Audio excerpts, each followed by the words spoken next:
Naimbag nga aldaw, welcome back to Dian Lifestyle. Ngayon, magluluto tayo ng inabraw na labong na may saluyot at inihaw na bangus.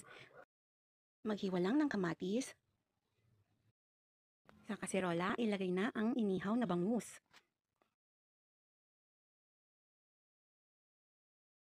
Isunod na rin ilagay ang kamatis.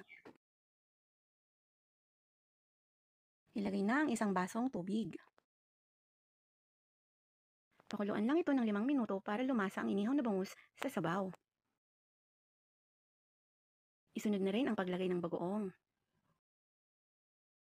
Ilalagay na rin natin ang labong. Ilagay din ako ng isang pack ng Magic Sarap. Isunod na rin ang talbos ng saluyot at takpan ito hanggang sa maluto.